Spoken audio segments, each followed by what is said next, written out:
네, 자, 시작하겠습니다. 이번 시간에는 우리 실무 수행이죠. 77회 기출문제 실무 수행을 또 같이 해보도록 하겠습니다. 앞에 이론에서는 특이한 문제 한 문제 빼고는 우리가 평범한 문제들이었으니까 이론에서 난이도는 전 회차인 76회, 75회에 비해서 어려운 점은 없어요. 오히려 좀 쉬워진 것 같은데 그 중간에 한 문제, 현금 지출한 이자 비용이 얼마냐? 여러분이 평소에 만나보지 않는 스타일의 문제가 하나 있었다는 거.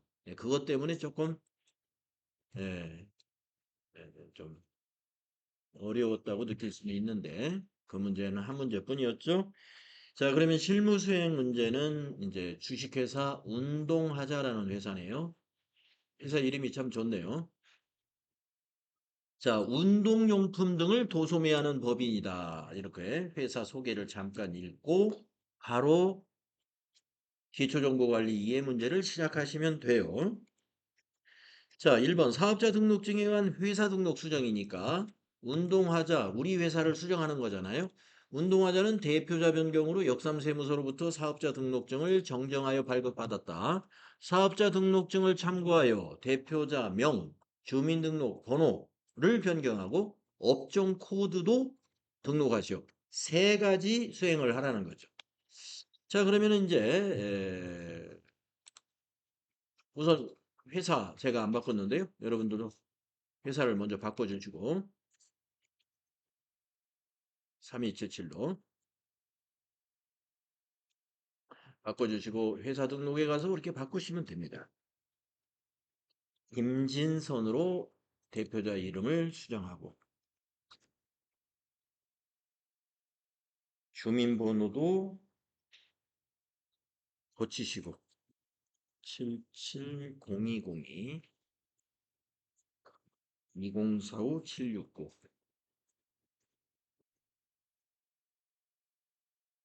그리고 하나 더 하라는 게 있었죠. 업종 코드 10번에다가 그 코드를 그대로 넣어주면 됩니다. 523931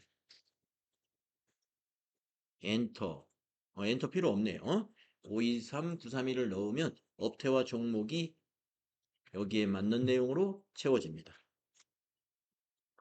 자, 회사 등록 수정하는 거 마무리하시고 두 번째, 거래처별 초기 2월 문제 있습니다. 미지급금입니다. 미지급금. 운동화자의 전기분 재무제표는 2월마다 등록되어 있다. 거래처별 초기 2월 사항을 입력하시오. 그러면 거래처별 초기 2월은 기초정보관리의 맨 밑에 있지 않습니까? 미지급금은 여기에 있습니다. 항상 미지급금을 눈으로만 확인하지 마시고 마우스로 클릭을 꼭 하고 입력하세요. 가끔 보면은 커즈는 현금에 있는데 미지급금 요거 눈으로만 보고 여기다 막 입력을 오른쪽에 하면은 현금에다가 하는 거예요. 항상 미지급금 해당되는 초기 2월 계정 과목을 클릭한 뒤에 입력해라. 109 엔터 2800 플러스 33000 3 플러스 플러스 99602 6200 플러스 하고 나서 밑에 차액이 0 떨어지는가도 확인하셔야 혹시라도 내가 엉뚱한 곳에다 클릭해 놓고 내가 이걸 입력했다면 그게 잘못된 것을 요번에 2단계에서도 발견할 수가 있어요.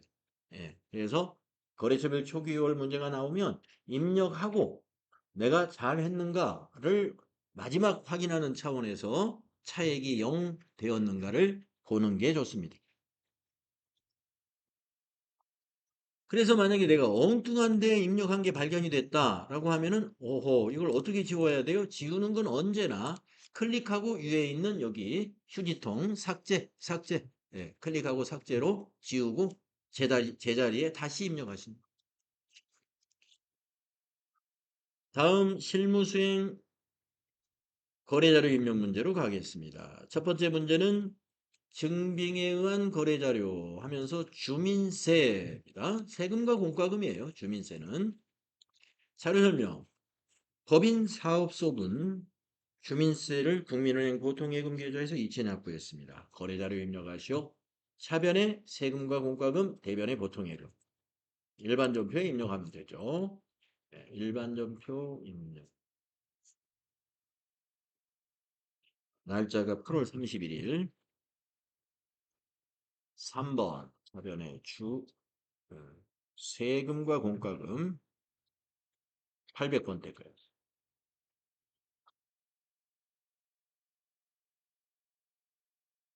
금액이 두 개 있는데 55,000원으로 입력해야 되는 거죠. 대변에 103번.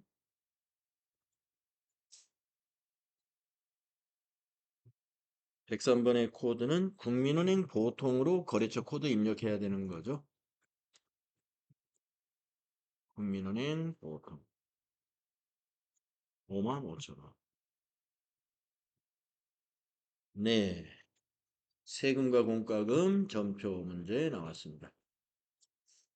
다음 페이지로 넘어가서 두 번째 문제는 약속어음, 어음 관련된 문제입니다. 여기서 약속어음이라고 했지만 내용을 보면 전자어음입니다. 발행했다 하는 거예요. 지급어음이죠. 자, 10월 17일 주식회사 헬스케어의 외상대금 1,770만 원 중 일부는 전자음을 발행하여 지급했고 나머지는 자기압수표로 지급했다. 그러면 이제 여기서 1,000만 원짜리 어음이니까 나머지가 770만 원이 되겠네요. 그거는 우리가 자기압수표는 현금이다 하는 거 여러분 아시고 계실 거고 거래 자료를 입력하시오. 자금 관련 정보를 입력하여 지급어음 현황에 반영하시오. 위에 1,000만 원이 지급어음인 것이죠. 단 등록된 어음을 사용하라라고 하거나 아니면 등록할 자료를 줍니다. 여기서 등록할 자료를 줄 때는 어음 수령일, 그 다음에 은행, 그 다음에 매수 이걸 줄 거예요. 그러면 그때는 이제 어음 등록이라는 여기 있는 단추를 눌러서 어음 등록 작업을 먼저 하시고 전표 입력하고 자금 관리해 주시는 겁니다. 지금 이와 같은 문제는 어음 등록을 할 필요 없습니다. 미리 등록해 놨어요. 그러니까 바로 전표 입력을 하시면 돼요. 그러면 10월 17일로 날짜를 고치고요. 우리가 어음을 발행하는 이유가 외상대금을 지급하기 위한 것입니다. 여기서 외상대금이라는 건 외상매입금을 가리키는 거죠. 부채를 감소시키는 것은 차변이죠. 그래서 3번 차변에 외상매입금 부채 감소. 거래처가 헬스케어라고 했었죠. 헬스 금액은 자료 설명에서 말해줬죠. 1,770만 원. 부채 감소를 먼저 입력하는 게 조금 유리하죠. 그 다음에 대변에 우리가 자기압수표가 현금이죠. 101번 현금이 770만 원짜리 현금으로 지급했고 그리고 1,000만 원은 어음을 발행했죠. 대변에 지급어음 지급음은 거래처를 반드시 넣어야 되는데요. 우리 회사가 발행할 때 거래처는 헬스케어에다 발행한 겁니다. 그래서 7002 헬스케어의 외상 매입금의 거래처와 똑같아요.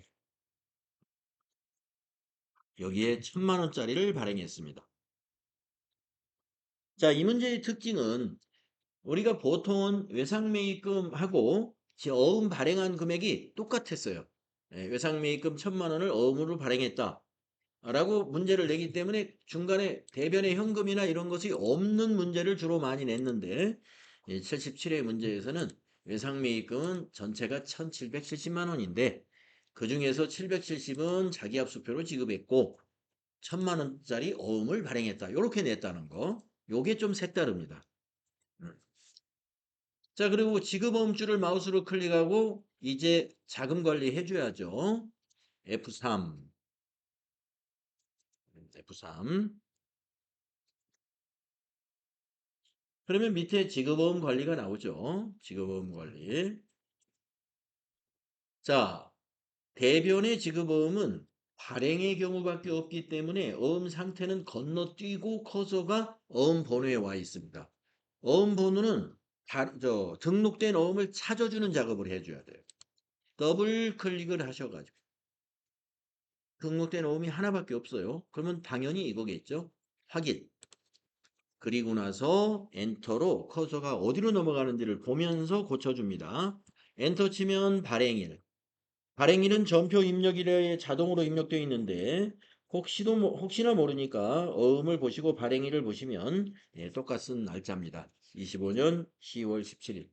또 엔터 치면 커서는 만기일로 가 있는데 만기일이 발행일하고 똑같이 입력되어 있어요. 이런 어음은 없습니다. 발행일과 만기일이 같은 어음은 있을 수가 없어요. 따라서 만기일은 어음을 보시고 지급기일로 고쳐주는 거예요. 지급기일이 만기일이에요. 2025 1217. 그리고 지급은행과 지점은 거기 어음에 있는 내용과 동일하다는 걸 알 수가 있죠. 그래서 엔터 그냥 치면 돼요. 커서가 위로 올라갔습니다. 네. 자, 외상매입금 대금을 상환하기 위하여 어음을 발행하는 스타일의 문제, 자주 나오는 어음 문제입니다. 네. 다만 이런 경우에 두 가지 스타일로 내는데 수행과제에서 어음을 등록하라는 정보를 주는 경우에는 어음을 먼저 등록하고 그 다음에 지금처럼 전표 입력한 다음에 밑에 자금 관리하는 건 똑같습니다. 근데 우리는 어음 등록하는 것을 생략했어요. 그거는 여기 수행과제에 있는 대로 등록된 어음을 사용하라 그랬습니다. 그거는 출제자가 어음 등록을 미리 해두었다는 얘기. 그럴 때는 바로 어음 번호에서 더블 클릭으로 그냥 찾으면 등록된 어음이 있는 거죠. 자, 지급음 관련된 문제였습니다. 다음 세 번째 거래자료 문제는 대손해 발생 문제가 나왔네요. 네. 우리가 앞에서 75회인지는 모르겠습니다만 하여튼 그 즈음에서 대손 처리에 대해서 문제가 많이 나왔었어요. 네. 대손 처리 문제가 많이 나왔는데 77회에 실무 수행으로 또 나왔네요. 자, 보통예금 거래 내역에 보면 300만 원이 들어왔네요. 대손이 발생했는데 왜 돈이 들어왔나요? 자, 자료 설명을 보겠습니다. 대한무역의 파산으로 전기에 대손 처리했던 외상매출 금액 중 일부가 회수되어 국민은행 보통예금 계좌로 입금되었다. 이거는 주제는 대손의 발생이라고 그랬지만 이건 대손의 발생이 아니고 대손금의 회수입니다. 대손금의 회수. 예. 대손금이 회수된 거예요. 오늘 발생한 게 아니고. 자, 발생은 언제 했어요? 전기에. 전기에. 그러니까 작년에 대손 처리를 했어요. 대한무역이 파산해가지고 우리가 그 300만 원보다 더 아마 컸던 모양입니다. 일부만 회수했다는 거 보니까.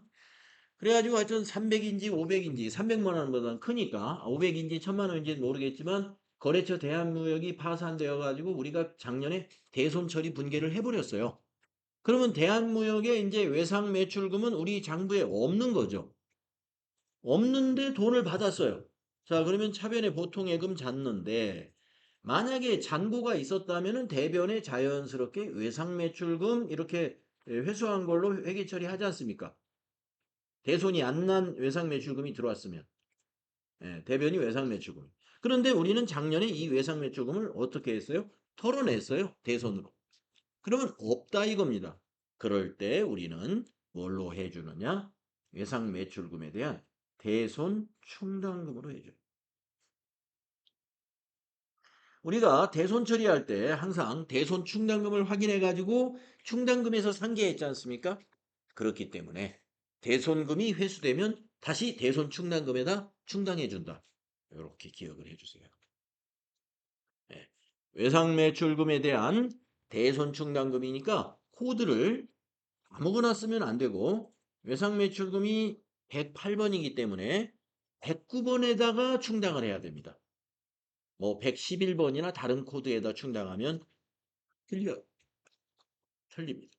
외상매출금 중에서 외상매출금에 대한 대손금이 회수된 거니까 외상매출금 코드가 108번이기 때문에 대손충당금 꼭 109번으로 해야 된다.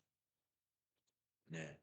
대손금 회수에 대해서 우리가 이론에서 뭐 공부는 했습니다만은 이 문제가 뭐 이 문제를 지금 우리가 만난 거는 좀 오랜만에 만난 것 같아요. 예. 요즘에 풀었던 문제 중에 이런 문제는 없었죠? 대손이 발생한 거는 몇 건 많이 했습니다. 이론과 실무에서. 근데 이거는 대손금이 회수된 거예요.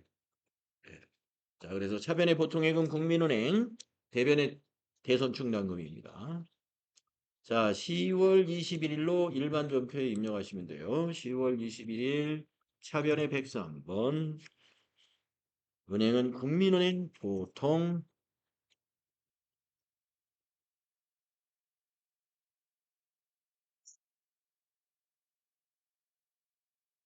금액은 300만 원. 대변이 108번을 아니야 109번. 109번을 써야 된다. 왜 109번이냐? 108번이 외상매출금이니까. 이 대손통장금에는 거래처가 의미가 없죠. 대변에다가 300만 원 이렇게 하신다. 네, 대손금 회수는 대변에 무조건 대손충당금인데 외상매출금에 대한 걸 주로 낼 거예요. 시험에 내면은. 그럼 109번으로 하시고 혹시라도 문제가 여기서 외상매출금을 받으러 온 금액 중 일부가 뭐 이렇게 만약에 문제를 냈다. 그러면 외상매출금은 여러분 108번이지만 받으러음은 몇 번이냐면요. 110번이에요. 받으러음 그 계정과목 코드가. 그럼 받으러음에 대한 금액 중 일부가 회수되었다라고 만약에 문제를 그렇게 냈다. 그러면 아까 그 대손충당금은 109가 아니라 111. 예. 둘 중에 하나 나오겠죠. 설마 뭐 단기 대여금에 대한 금액이 회수됐다. 그러면 단기 대여금 다음 코드로 해야 돼요. 그럼 어떻게 찾아요? 단기 대여금을 먼저 입력해봐요. 접수 입력할 때. 그러면 단기 대여금 코드가 거기 나오겠죠. 뭐 113이다. 그러면 114. 그 다음 번호. 예. 뭐가 나와도 그런 방법으로 찾으면 돼요. 마찬가지로 받으러움이 110번인지 나는 미처 몰랐다. 그럼 받으러움이 한번 입력해보면 알죠. 입력했다가 코드를 고치면 돼요. 111로.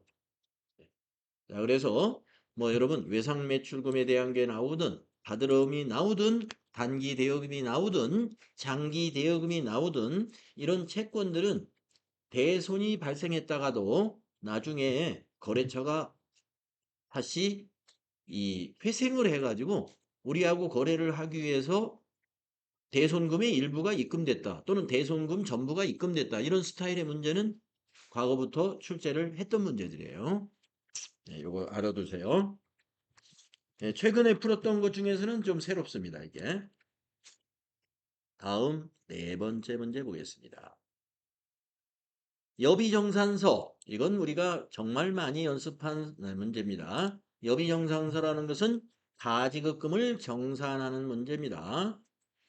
자, 10월 28일 출장을 마친 영업부 직원의 여비를 정산하고 차액을 현금으로 지급했다라고 한 거 보니까 현금은 대변인데 그렇다면 가지급금이 여비보다 적게 지급했구나라는 걸 알 수가 있습니다. 10월 24일 거래를 참고하여 거래자료를 입력하세요. 그랬습니다. 여기에 그 정산서를 보게 되면은 지급한 금액이 여기 나와 있어요. 나와 있기 때문에 뭐 10월 24일의 거래를 꼭 가서 보지 않아도 됩니다. 예, 보지 않아도 여기 거래 금액 나와 있고 가지급금 가져간 사원의 이름도 여기 김하성이라고 나와 있고 하지만 그래도 가서 보고 확인을 하고 싶다. 그러면 일반 전표를 10월 24일을 입력해 보시면 돼요. 가지급금 50만 원 김하성으로 코드 걸려 있죠.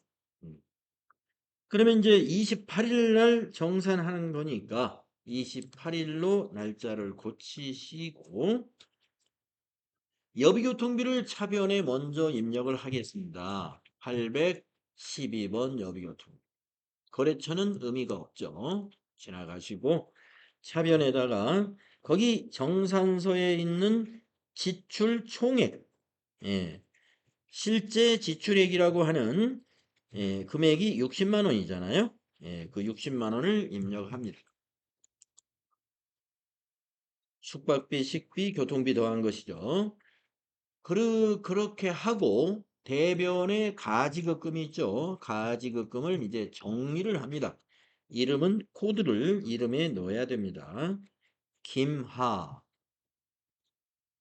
김하성, 그리고 대변에다 50만 원 정리하시고 차액은 현금으로 지급했다고 했잖아요. 그래서 대변에 101번 10만 원 입력하시면 됩니다.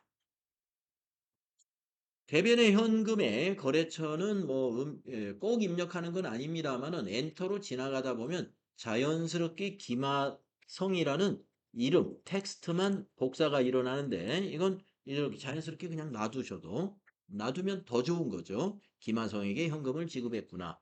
하지만 코드를 반드시 넣어야 되는 건 아니에요. 예. 현금은 거래처별 무슨 코드 관리를 하는 게 아니니까. 그래서 여비정산 문제, 이거 아주 연습을 우리가 많이 했던 문제입니다. 유형상사 할 때도 많이 했고요. 그 앞에 처음에 했던 회사 3일 패션 할 때도 이 문제는 몇 번 나왔었어요. 다음에 다섯 번째 거래자료 입력 문제는 어떤 게 나왔나요? 증빙에 의한 전표 입력. 사무실 복사기를 수리했네요. 그리고 대금을 현금으로 지급했다. 그러면 출금좌표 작성하면 됩니다. 거래자료를 입력하시오. 수익적 지출입니다. 그랬어요. 수익적 지출로 처리하라. 그러면 비용 처리하라는 얘기거든요. 수익적 지출. 자, 우리가 이 복사기 수리한 비용은 적절한 계정 과목은 무엇일까요? 예, 수선비 800번대로 합니다. 자, 출금전표로 입력하세요.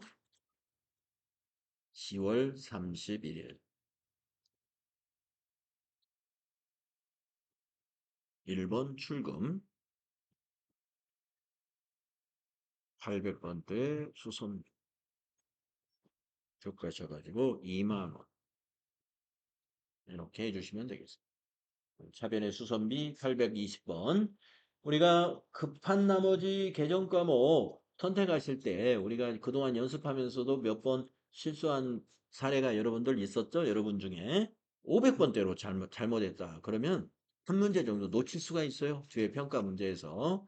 그래서 코드 정확하게 800번대로 잘 선택하십시오.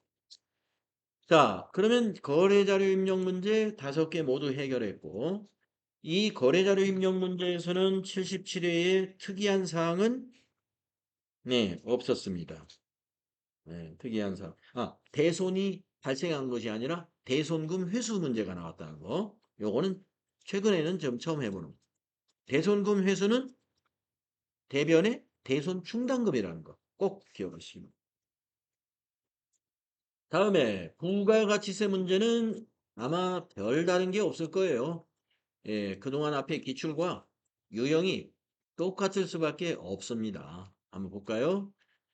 상품을 판매하고 발급한 거래명세서이다. 미리 받은 계약금, 선수금이다까지 아예 계정 과목까지 이렇게 써주는 문제도 있네요. 미리 받은 계약금 30만 원을 제외한 잔액은 이번 달 말일에 받기로 했다. 거래명세서에 의해 메인 매출 자료를 입력하시오. 복수거래를 이용할 것, 전자세금 계산 발행 및 내역 관리를 통하여 발급 및 전송하시오. 네. 뭐 색다른 유형이 아니지 않습니까? 자, 7월 메인 매출 전표 입력에 가서 7월 12일 유형은 11번 세금 계산서니까 분명은 복수거래 단추를 누릅니다. 헬스 자전거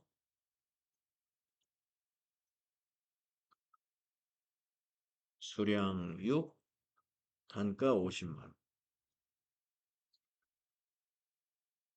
스마트 워킹머신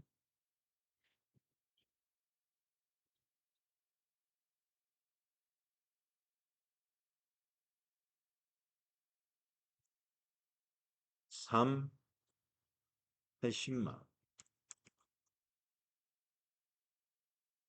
확인하신 다음에 합계 금액 오차가 없는지를 한번 볼 필요가 있어요. 우리가 이제 복수 거래의 경우에 수량 단가 잘못하면 잘못 입력했다면 합계 금액이 틀려지니까 합계 금액 맞는지 확인해 보세요. 그다음 거래처는 공급받는 자가 거래처죠. 사랑 스포츠. 전자세금 계산서를 발행할 때는 여기를 비워둡니다. 그리고 분계는 선수금도 있죠. 외상도 있어요. 혼합이죠. 여기 두 줄은 그대로 두시면 되고 세 번째 줄을 선수금 정리를 차변에다가 해야죠. 차변에 선수금 259죠. 300 플러스고요. 또 차변에 외상 매출금. 밑에 빨갛게 차액 보이는 숫자 5640 플러스 넣어주고 탭키 누른 다음에 혹시 뭐 보통예금 같은 게 있으면 거래처 코드를 은행으로 바꾸는 작업이 필요하니까 그런 것도 보시고 차변하고 대변하고 합계가 일치하는지도 보라 그랬죠? 네. 일치합니까?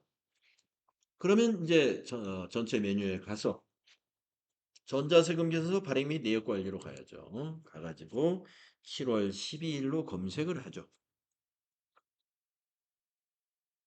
엔터를 쭉 치고 체크박스 체크한 다음에 전자 발행을 먼저 합니다. 확인 발행, 확인. 그 다음에 아카데미 전자세금 계산서로 들어가서 로그인 단추를 누르고 미전송이라는 체크박스 클릭하고 매출조회 단추 누르고 바로 위에 있는 발행 단추 누르고 안내에서 확인. 그러면 이제 끝났으니까 요 창 닫고 그 다음 창도 닫고 메인 매출 전표 입력 창에서는 조회라는 단추 위에서 눌러주면 분계 혼합을 클릭하고 나서 전자세금란 비워둔 칸에 전자 발행이라고 나타나면 된다. 예. 복수거래였습니다. 뭐 복수거래 어려울 내용은 아니죠.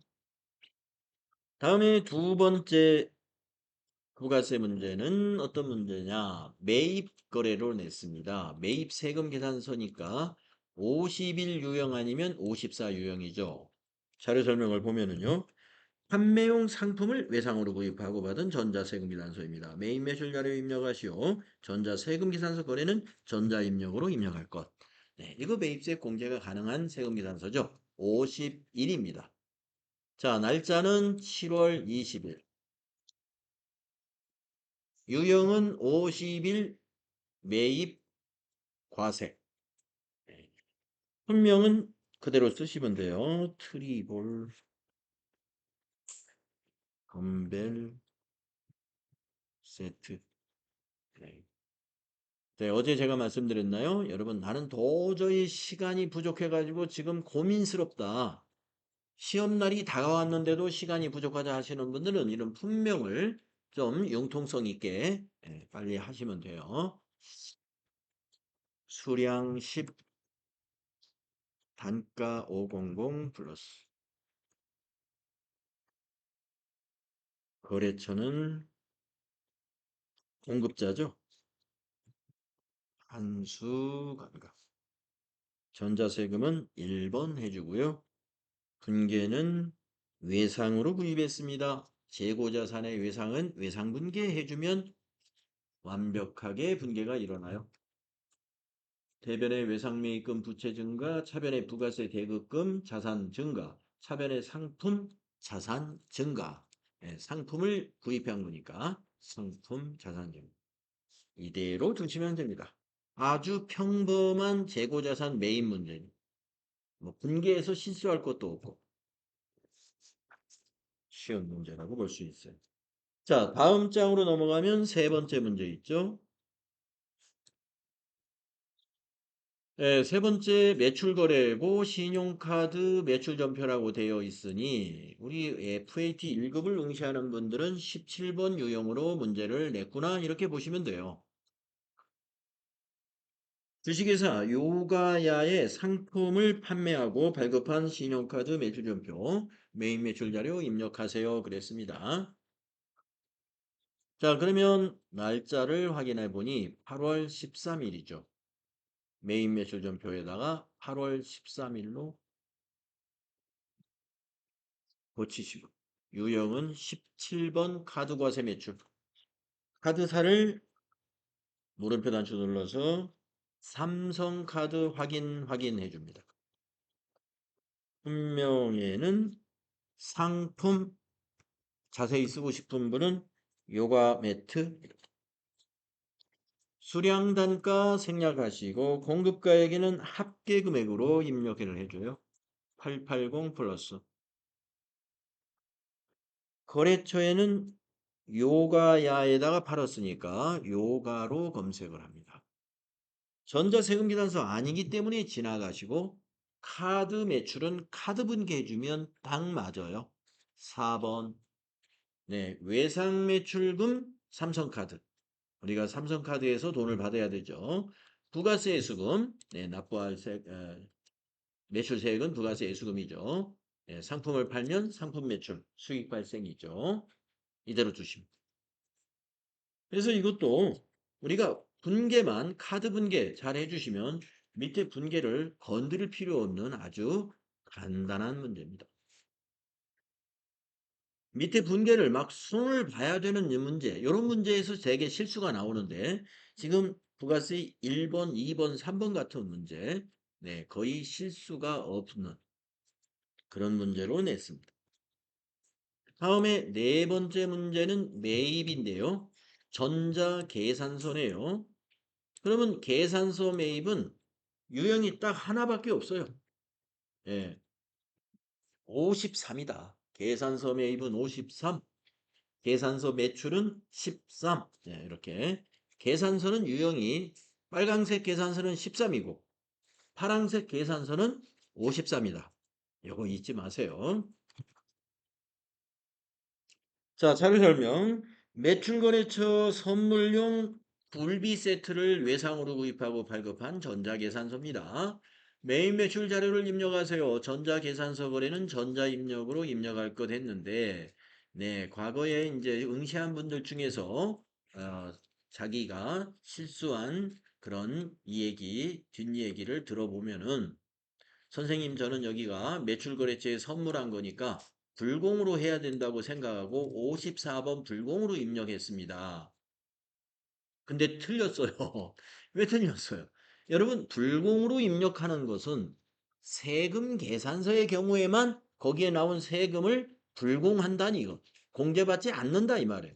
근데 여러분, 계산서 어디를 봐도 세금이 어디 있습니까?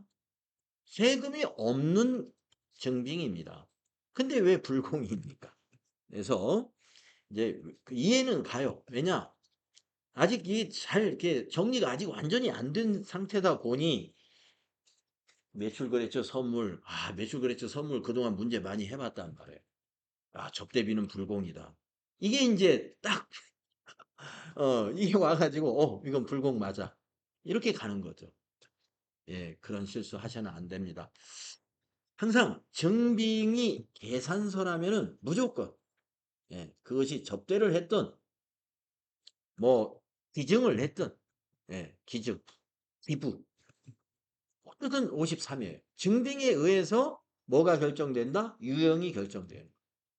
그래서 계산서는 파란색 계산서는 항상 53 유형으로 해야 됩니다. 자, 날짜가 8월 30일이니까요. 8월 30일로 하시고 유형은 계산서 매입은 그냥 53이다 이거예요. 계산서 매입.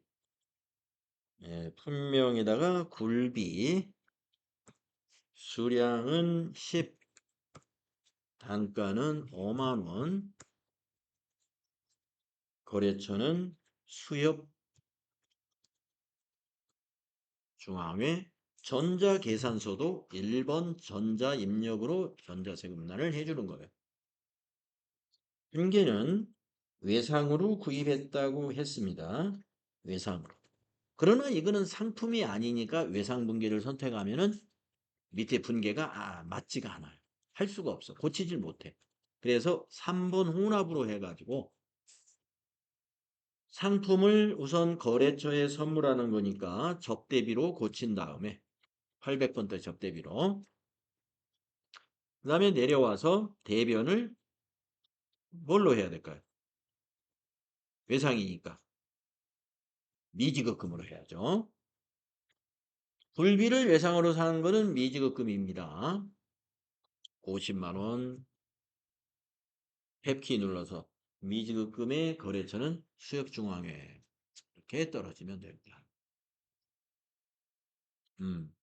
우리가 자료 설명에서 외상이라고 했다고 해서 모두 외상분계로 선택하시면 안 됩니다.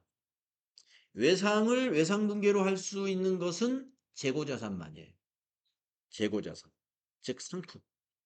우리 FAT 1급은 도소매업이니까 재고자산이 상품밖에 없습니다.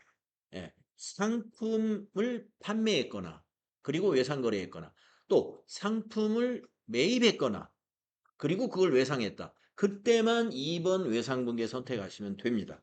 그럼 밑에가 수정할 거 없이 그냥 깔끔하게 그 자동 분계가 완벽하게 맞아요. 하지만 지금처럼 선물할 굴비 세트를 외상으로 샀다든가 업무용으로 사용할 승용차를 외상으로 샀다든가 이런 것들 외상 분계하시면 안 됩니다. 혼합 분계하셔야 돼요. 다음에 5번으로 가보겠습니다. 매입인데 세금 계산서죠. 이거는 54가 나올 수도 있어요. 공제가 되는 것이면 51이고 공제가 안 되는 것이면 54가 될 수 있습니다. 자, 자료 설명을 보면은 면세 사업에 사용할 에어컨을 구입하고 대금은 다음 달 말일에 지급하기로 했어요. 본 거래하나요? 과세 사업과 면세 사업을 겸용한다고 가정하라고 했습니다. 매입 매출 자료를 입력하시오. 전자세금 기산 거래는 전자입력. 고정자산에도 등록하라. 네. 이게 지금 74회부터인가 5회부터 고정자산 취득에 관한 문제가 나오면 꼭 수행과제에서 고정자산을 등록하라는 수행까지 내는 추세다. 그러면 올해도 그렇게 나올 것 같습니다. 자, 그러기 전에 이거 이제 유형을 우리가 판단하는 게 제일 중요한데 이 60만 원 매입세액은 공제가 가능하다고 보세요? 가능하지 않다고 보십니까? 네? 가능하지 않습니다. 불공이에요. 이유는 뭘까요? 면세 사업에 사용할 에어컨이기 때문에 그랬습니다. 예, 면세 사업에 사용할 에어컨이기 때문에.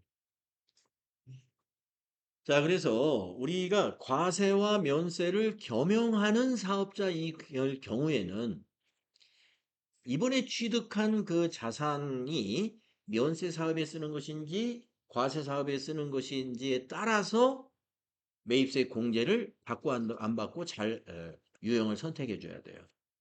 예. 그러니까 뭐 마트에서 예, 과일 채소도 팔면서 과자 음료수도 파는 그런 마트가 있을 때 이번에 트럭을 샀는데 이 트럭은 채소만 실어 나르려고 저기 시골 마을에서 전용 농장이 있어가지고 우리 마트에 그 채소를 계속 실어 나를 거예요. 그러면 그 트럭 구입에 관련된 매입세액은 공제받으면 안 되고 그 트럭을 수리하는 데 들어간 그 수리 비용에 대한 부가세도 공제받아서는 안 되는 거예요. 바로 요런 사유에 해당이 돼요. 면세 사업에 사용하는 에어컨이듯이 면세 사업에 사용하는 트럭이기 때문에 트럭이지만 매입세 공제를 못 받는다. 알아두세요. 그래서 불공제 사유 중에 면세 사업의 사용분이라는 게 있어요. 자, 그러면은 9월 21일로 입력을 합니다. 9월 21일 날짜를 매입매출전표에 입력하시고 유형은 54로 해라 이겁니다.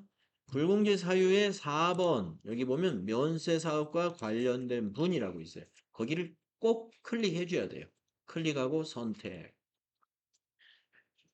네, 품명에는 에어컨 하시면 되겠죠.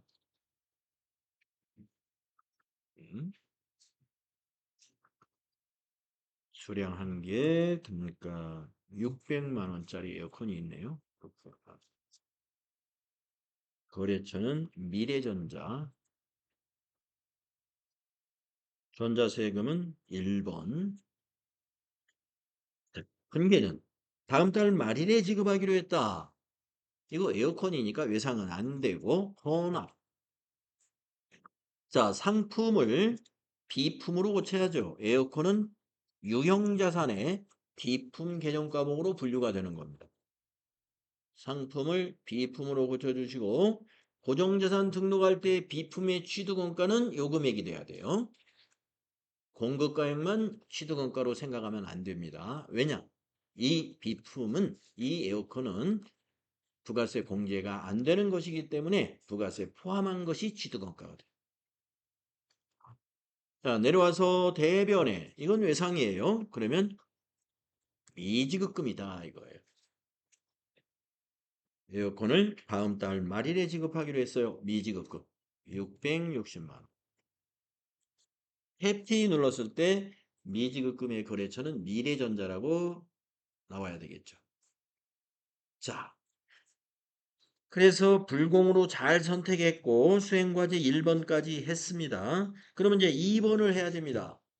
네, 전체 메뉴에 가서 고정자산 등록 위에서 엔터 3번 치시라고 그랬죠. 자, 두 번째 줄에다가 개정 과목을 정리해 줍니다. 더블 클릭하면은 비품을 찾을 수가 있죠.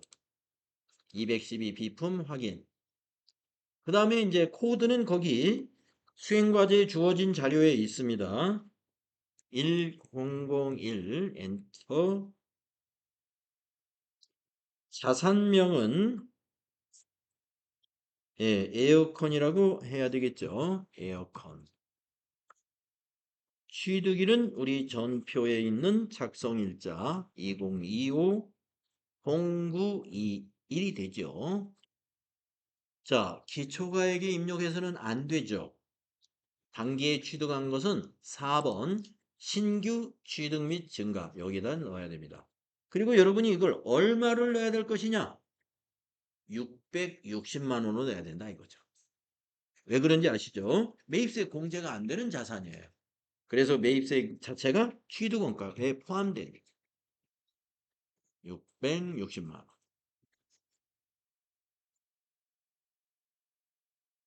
그리고 상각 방법은 정액법이니까 여기 9번에 번호를 1번 해주면 정액법이 되고요. 내용 연수는 5년이니까 10번에다가는 5라고 입력하시면 되고요. 경비구문은 FAT 1급은 800번대로만 계속 출제를 하니까 경비구문은 그대로 두면 되고요. 20번에 회사계산 상각비가 계산이 완료되면 끝나는 겁니다. 네. 자, 이 문제에서 우리는 여러분이 4번에 신규 취득에 넣을 때 이것을 600만 원이라고 혹시 넣을까봐 좀 걱정이 되는 문제였어요. 예, 그렇게 넣어서는 안 되는 이유는 우리가 메인 매출 전표 입력할 때 이미 결정했지 않습니까? 메인 매출 전표 입력할 때 비품을 660만 원이라고 자산 증가 잡았잖아요. 그러니까 그대로 고정자산 등록할 때도 660으로 해야 되는 거죠. 네. 그래서 공급가액만 입력해야 되는 고정자산이 있고 부가세 포함해서 단기 취득에다 입력하는 고정자산도 있는 법이죠. 그러니까 불공은 부가세 포함시키고 공제받는 것은 그건 부가세 대급금으로 자산이 분리되기 때문에 그때는 공급가액만 단기 취득에다가 입력하는 거다. 자, 그래서 이 5번 문제가 77회에서 우리에게 또 새로운 거 여러분에게 주의해야 될 점을 한 가지 또 시사한 바가 있습니다. 신규 취득에다가 입력하면서 부가세 포함해서 입력해야 되는 고정자산 등록도 있을 수 있다. 불공 문제를 고정자산에 등록할 때는 무조건 이렇게 될 것이다. 그 다음에 이제 여섯 번째 문제는 부가가치세 신고서에 의한 회계 처리, 즉 부가세 정리 문제인데 보니까 세금 납부한 문제니까 아주 간단한 문제를 낸 거예요. 제1기 부가가치세 확정신고 납부세액을 신한은행 보통예금 계좌에서 이체했다. 납부했다는 얘기죠. 6월 30일 입력된 일반전표를 참고하여 납부세액에 대한 회계 처리를 하시오. 거래처 코드 입력하시오 했는데 이 정도는 여러분이 이거 조회 안 해도 할 수 있다는 거죠. 자, 보통예금 대변, 납부할 세액은 미지급세금, 미지급세금 차변 이렇게 하시면 돼요. 자, 그러면 7월 25일 일반전표로 입력하는 거죠. 일반전표에다가 7월 25일 차변이 미지급세금이죠. 260일 미지급세금. 코드에다가는 세무라고 해주면은 거기 통장에 찍힌 역삼세무서 코드로 입력될 거고요.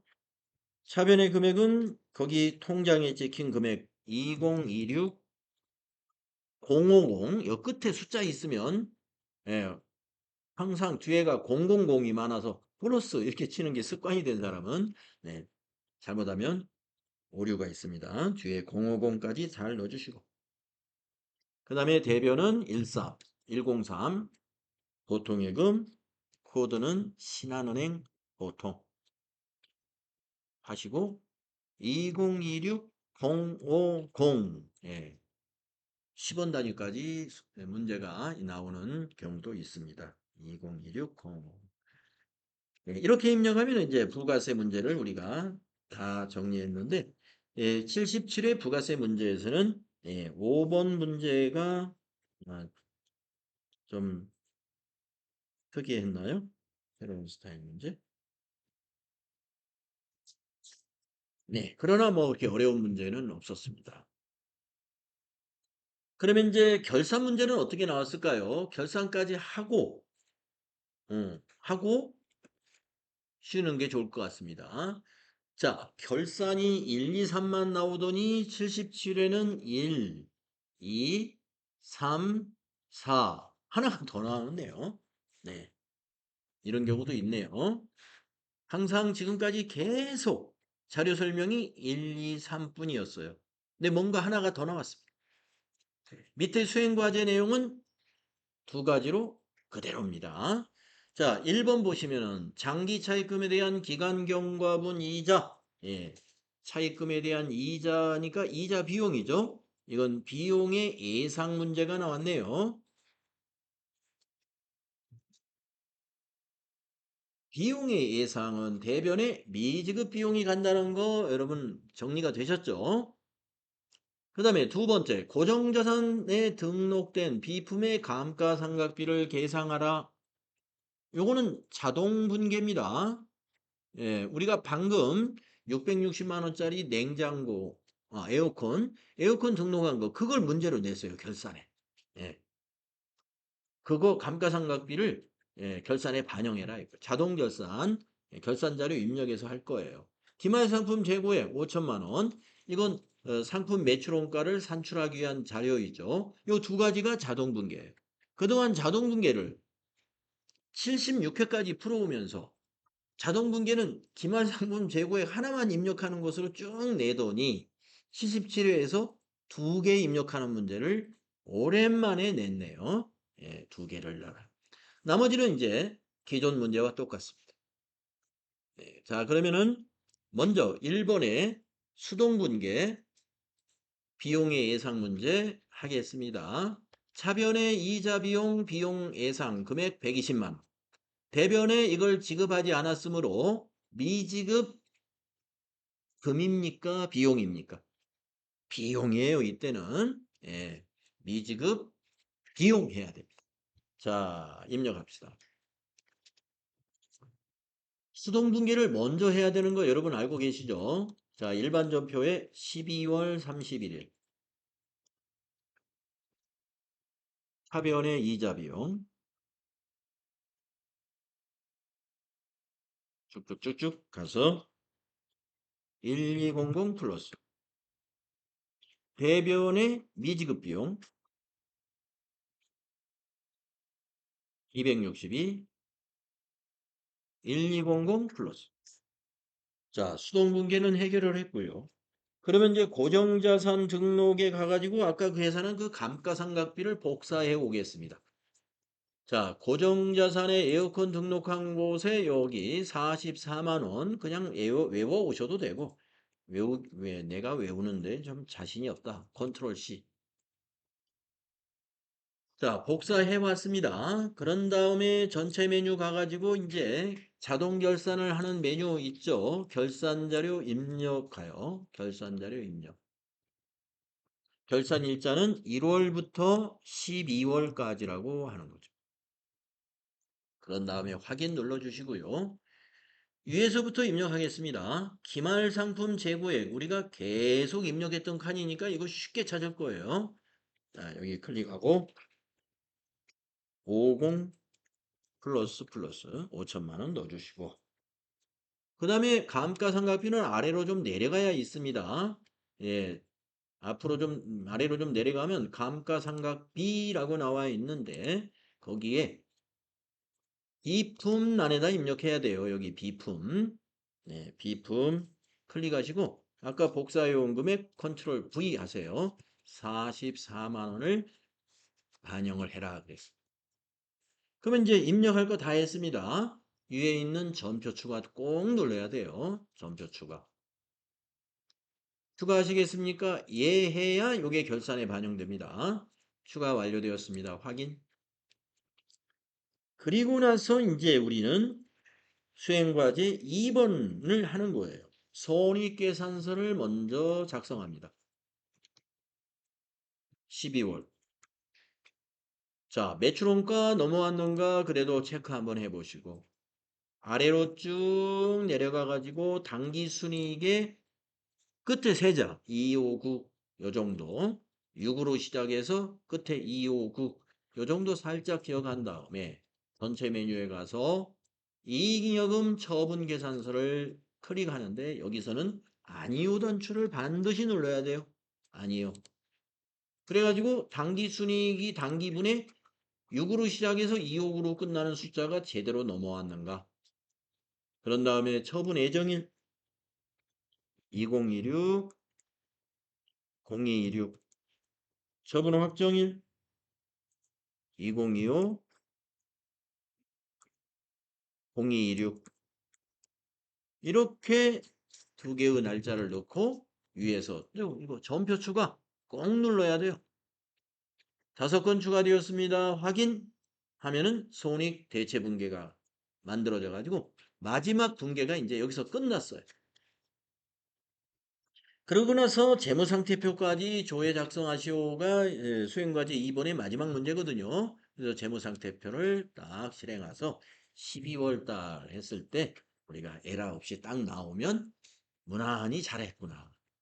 여기서 에러가 만약에 튀었다. 그러면 네, 여러분이 그냥 그 에러를 무시하거나 이건 뭐다. 번뜩 생각이 나요. 그러면 고치거나 둘 중에 하나 선택하는데 고치는데 도저히 머리가 돌아가지 않는다. 그러면 무시하세요. 무시하고 평가 문제 하시면 됩니다. 자, 이렇게 해서 우리가 77회 수행과제까지 해봤는데 결산이 하나가 더 결산자료 입력이 하나 더 입력할 건을 하나 냈다는 거예요. 이게 좀 앞에 문제하고 좀 다른 거였습니다. 쉬었다가 다음 시간에 또 하겠습니다.